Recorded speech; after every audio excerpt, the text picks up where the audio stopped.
Olá a todos, tudo bem com vocês? Espero que sim. No vídeo de hoje eu quero conversar um pouco sobre o que são as zonas filosóficas do espectro bachelardiano.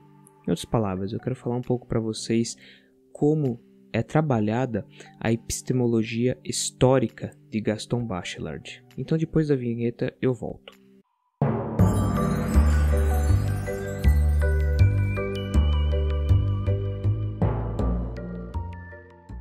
Bom, pessoal, estamos aqui de volta e eu falei para vocês que a gente vai conversar um pouquinho sobre epistemologia hoje, mais basicamente a epistemologia histórica de Gaston Bachelard.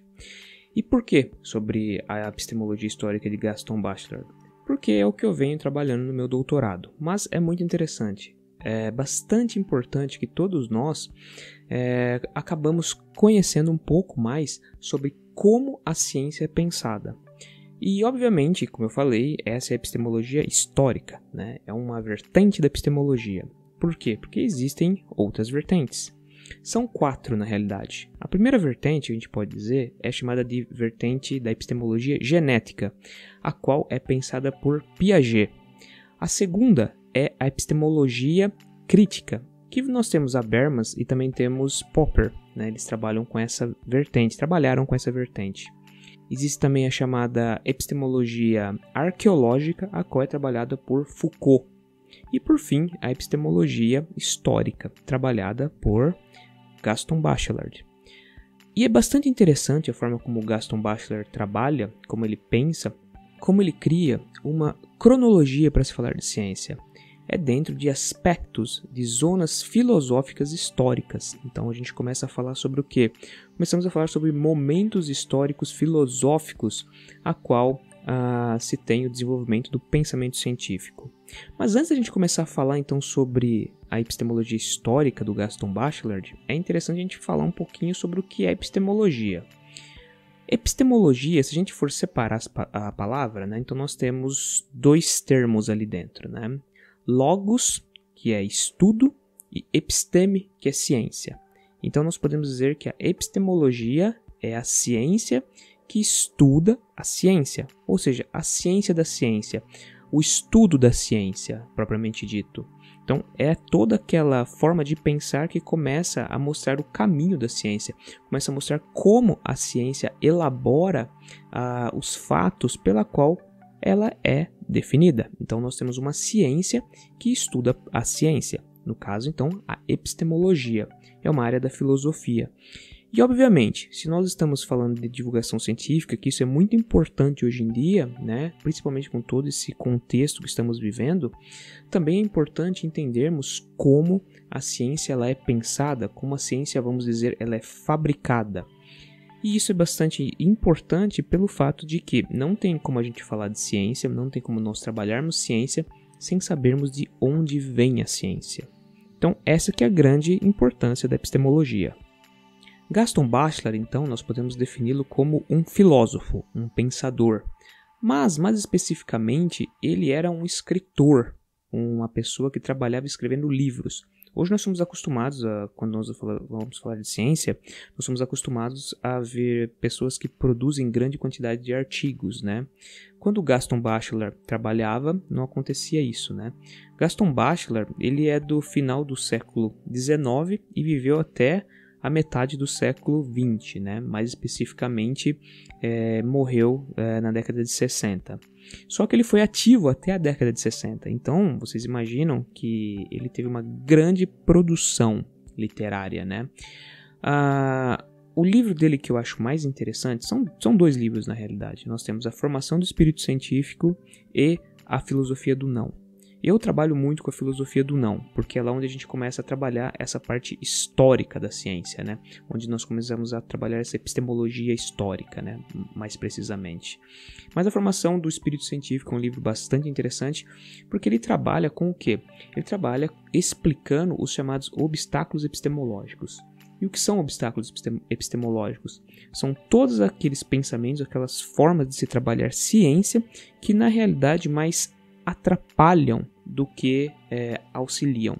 Por exemplo, é muito comum quando nós estamos nas aulas de química, de ciência em geral, os os professores trabalharem ideias de animismo. O animismo, ele é um obstáculo epistemológico. Por quê? Porque ele faz com que você compreenda ou entenda um fato científico de forma errada. Um exemplo, né? A gente costuma falar, esse ânion gosta de se aproximar desse outro íon, né? Esse ânion se aproxima desse cátion, né? E por que ele se aproxima? Porque esses dois íons, eles se gostam. É muito comum, por exemplo, você ouvir em aulas de química essas coisas, né? E isso é errado, né? Por quê? Porque ali a gente tem, por exemplo, uma interação eletrostática, né? Então nós temos que falar, ali ocorre aproximação, ocorre uma ligação devido a uma interação eletrostática, por exemplo, né? Não existe sentimento nos objetos, nas partículas, né? Então esse é um exemplo, né, de obstáculo epistemológico. Então tudo aquilo que faz com que a gente desenvolva analogias, formas erradas para explicar um determinado conceito científico, é uma forma de desenvolvermos obstáculos epistemológicos. Então note que é bastante interessante a forma de pensar, né? A forma de a gente definir que existem problemas que acabam fazendo com que a ciência se mitifique, né? Cria-se um mito ao redor da ciência. Então não é qualquer coisa que você pode trabalhar em ciência, não é qualquer coisa que você pode divulgar ciência. Não, existem formas corretas disso. A gente não pode falar, tá fazendo em nome da ciência, então tá tranquilo, né? Tá se divulgando a ciência, então tá tranquilo. É melhor do que não se divulgar, é melhor do que não se ensinar. Mas não.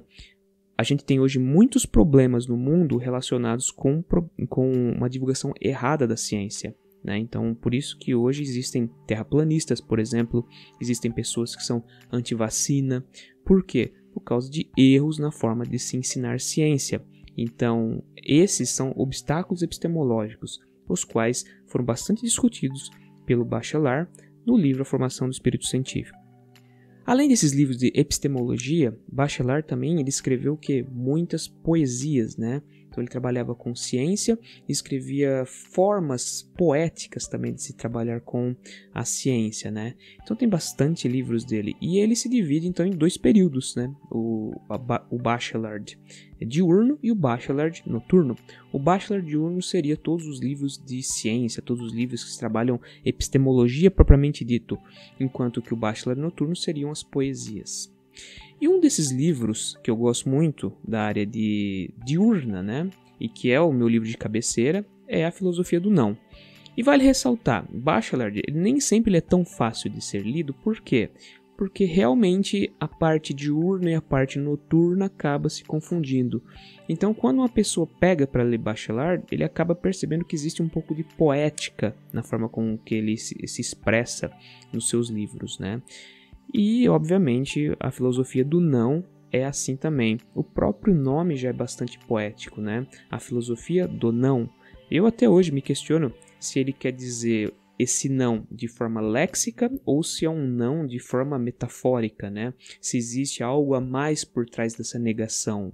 Então, assim, às vezes a gente pega Bachelard para ler e nós temos que ficar pensando que ali existe poética ali no meio, né? Então ele era uma pessoa que tinha uma vivência muito grande e por esse fato, então, ele conseguia flutuar de uma forma a fazer com que a ciência e a arte elas se misturassem, né? E um fato bastante interessante, então, quando nós pegamos a filosofia do não, o que nós descobrimos? Nós descobrimos que Bachelard ele cria uma espécie de uma ferramenta onde a gente pode entender melhor o que é a formação do espírito científico.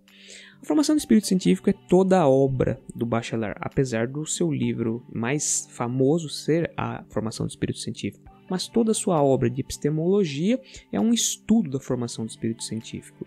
E o que seria essa formação de espírito científico? Seria você perceber aqueles momentos onde existem aquelas vontades novas de se estudar ciência, aquelas peculiaridades que desencadeiam o prazer em estudar ciência, todas aquelas coisas que fazem com que a gente se lembre de ciência, memórias, por exemplo, que nos fazem nos lembrar de ciências, todas as nossas vivências, né? Todas as coisas que fazem com que a gente queira trabalhar com ciência. Então essa é uma formação daquele espírito científico. E uma forma de a gente conseguir medir isso está no livro A Filosofia do Não, né? Então, o que é isso? É chamado de perfil epistemológico. Muitos outros cientistas, depois, né, muitos outros epistemólogos vieram a trabalhar com formas de perfil epistemológico semelhantes ao do Bachelard, né? Um deles, por exemplo, é um brasileiro, que é o Eduardo Fleury Mortimer, né? Então ele trabalhou uma variante, na realidade ele criou, né, essa variante do perfil epistemológico, que é o perfil conceitual, né? Então a gente vai entender um pouquinho o que é essa ideia de perfil. Vamos lá então. Bachelard, ele trabalhava então com a epistemologia histórica. E a epistemologia histórica, basicamente, ela é cronológica. E o que é cronológico? Significa que segue o tempo, né? Então existe uma distribuição temporal. Dessa forma, então, ele cria uma discussão em torno dos momentos filosóficos existentes durante o desenvolvimento do pensamento científico, né? Da formação desse espírito científico, né? Então ele divide o perfil da seguinte forma: existindo o momento da filosofia realista, o realismo ingênuo, o momento do positivismo, onde ele trabalha o empirismo positivista, e por fim a parte racionalista, onde ele vai trabalhar o racionalismo clássico, que é o racionalismo newtoniano e kantiano, o racionalismo completo, que é oriundo, por exemplo, da relatividade, é uma nova criação de pensamento racionalista, e por fim, um racionalismo discursivo, um racionalismo que é como se você tivesse uma visão além do alcance, né? E lembra que eu falei que ele é muito ligado com arte, né? Que ele tem essa possibilidade de escrever poesias, né? Então, ele chama esse período de surracionalismo, né? Por que isso? Porque está ligado com o movimento surreal, né? O surrealismo daquele período artístico, né? Que estava acontecendo naquele momento, né? Bachelard, ele teve alguns percalços durante a vida porque ele conviveu com as guerras, né? Então ele vivia na França e a Europa passou pela Primeira e Segunda Guerra Mundial, né? E o que aconteceu? O sonho do Bachelard era ser engenheiro, né? E aconteceu que não deu muito certo isso, né? Então, o que ele precisou fazer? No período das guerras, ele precisou arrumar um emprego e tal, e ele trabalhou, por exemplo, nos Correios, né? Então ele tinha muito acesso a, por exemplo, a medir, né, a pesar, por exemplo, as cartas que as pessoas iam mandar e tal. Então ele começou ali a desenvolver o quê? Desenvolver uma observação científica, né? Ele começou a adquirir experiência do cotidiano dele, né? Ele começou a perceber a formação desse espírito científico.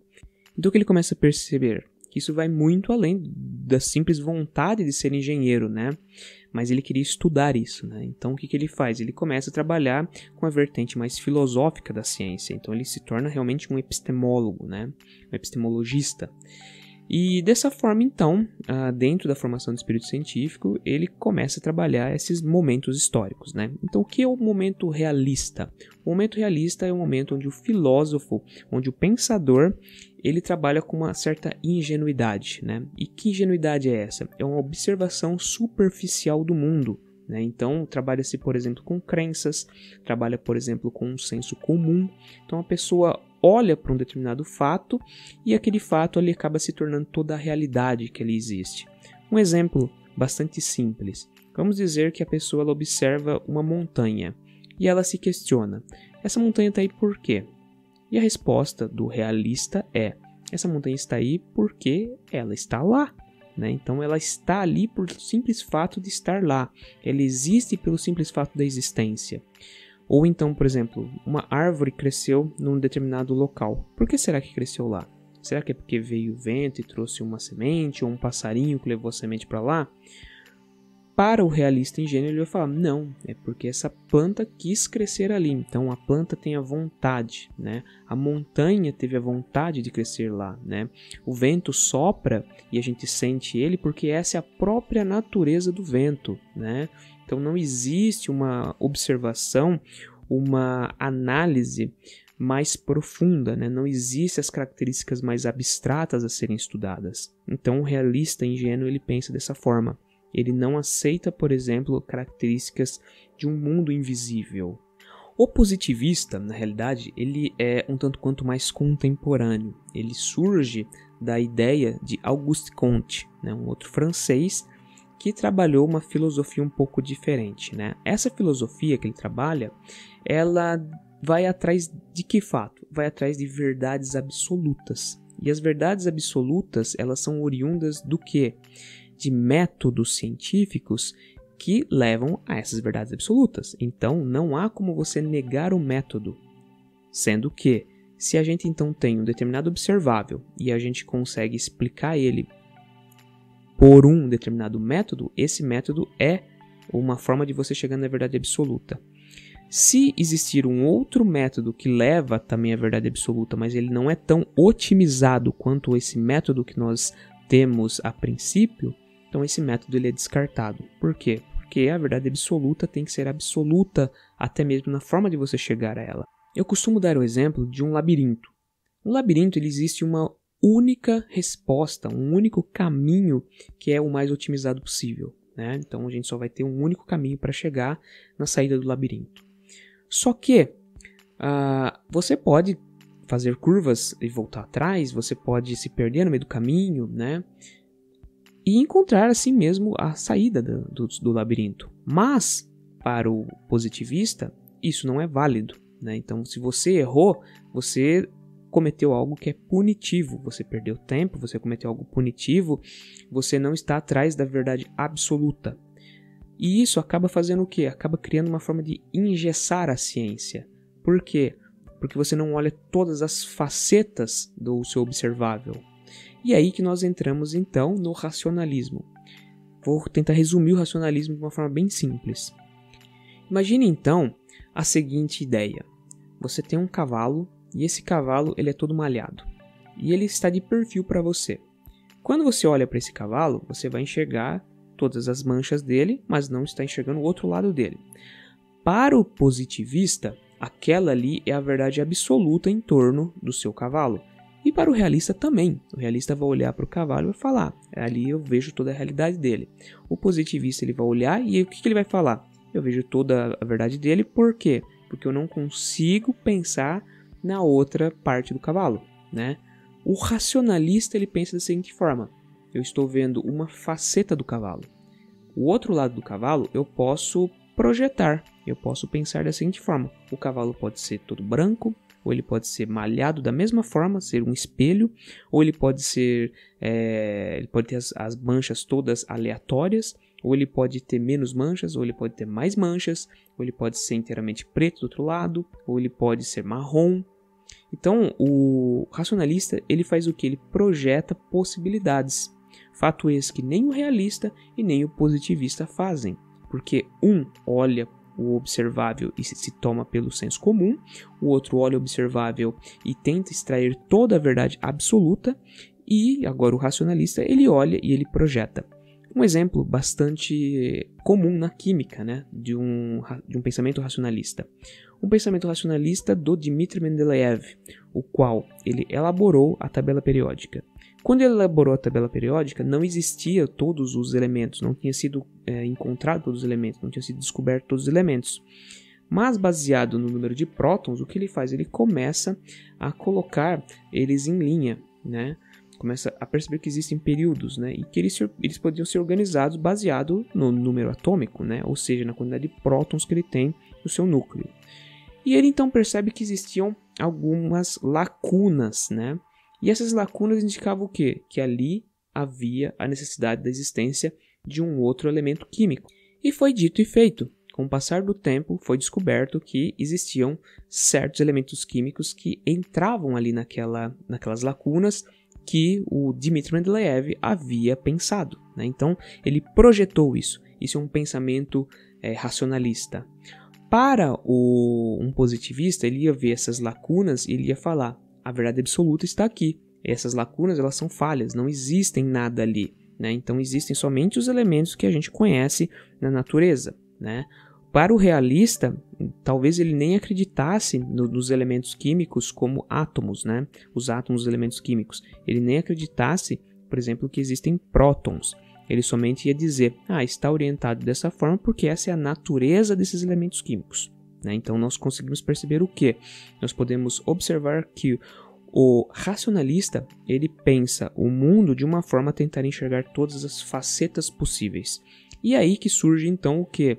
Por exemplo, o pensamento newtoniano, né, com a física clássica. Então nós começamos a falar, por exemplo, do quê? Começamos a falar, por exemplo, de gravidade, que é uma coisa que não dá para ver.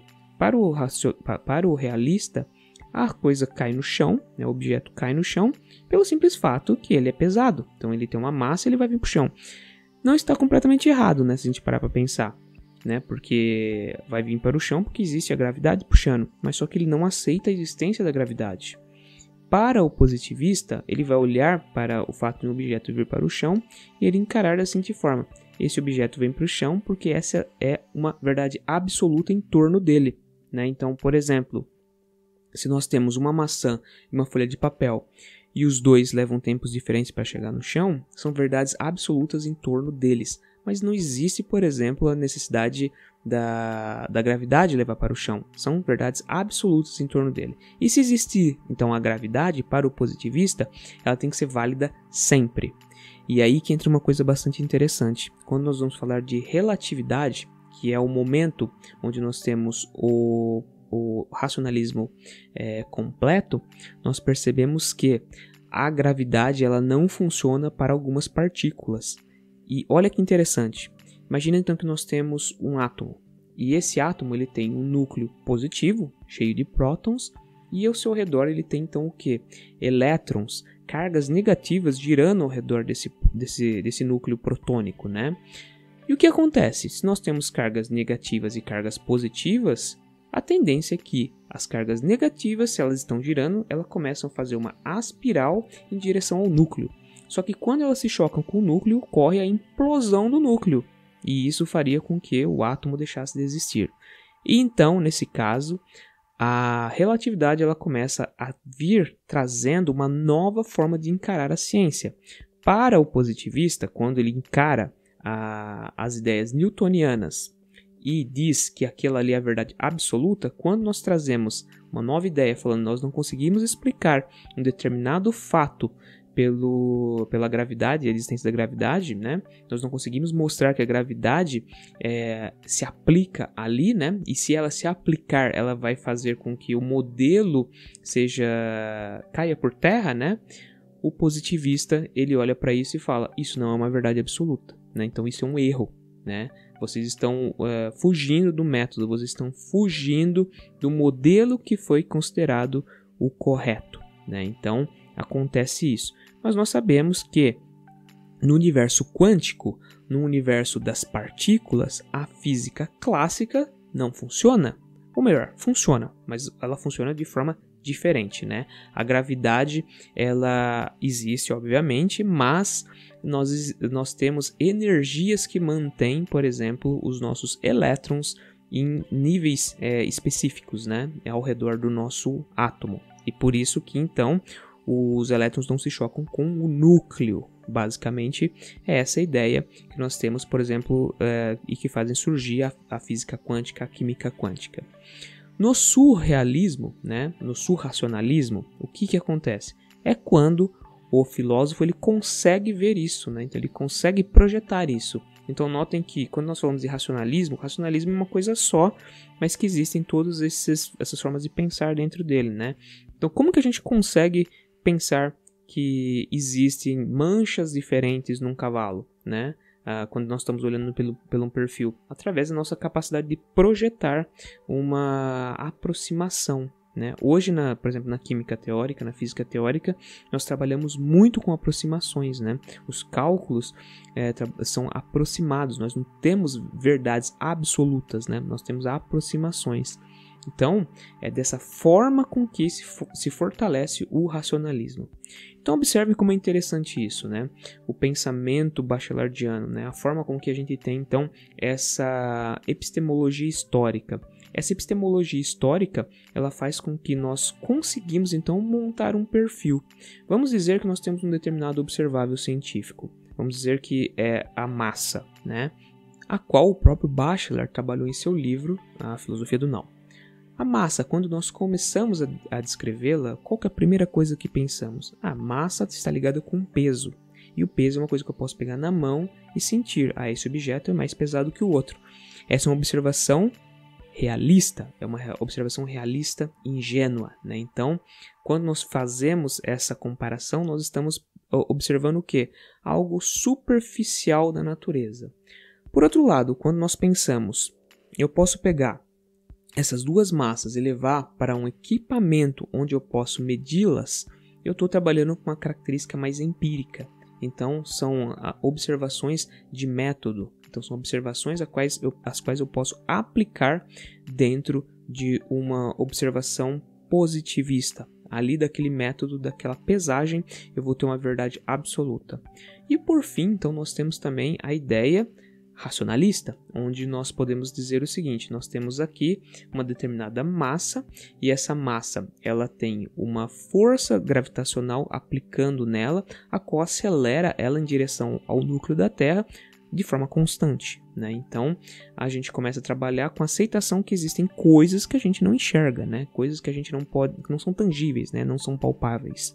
Então todas essas observações elas são compostas, elas levam à composição de um perfil, né? Então, assim, por mais racionalista que você seja, você ainda tem nuances realistas, né? Então, é óbvio que quando eu pegar uma massa na mão, eu vou ter primeiro essa observação, essa é mais pesada que a outra, agora eu vou pesar elas e depois então eu vou entender que existe uma força que puxa para o centro da Terra. Não existe nenhum pensador, não existe nenhum filósofo, não existe nenhuma pessoa na Terra que não possua alguma nuance de realismo, de positivismo ou de racionalismo. Então, essa ideia é baseada na forma com que a ciência ela vai sendo desenvolvida durante o período histórico. Então, basicamente, gente, esse é um resumo do que é o pensamento da epistemologia histórica de Gaston Bachelard. Eu acho isso muito interessante e convido a vocês, se possível, vocês procurarem livros como A Formação do Espírito Científico e também A Filosofia do Não. Vocês não vão perder tempo nenhum lendo esses livros. Eles fazem com que o seu pensamento científico se torne mais rebuscado. E nós precisamos muito disso hoje, né? Por quê? Porque vivemos num momento de negacionismo científico.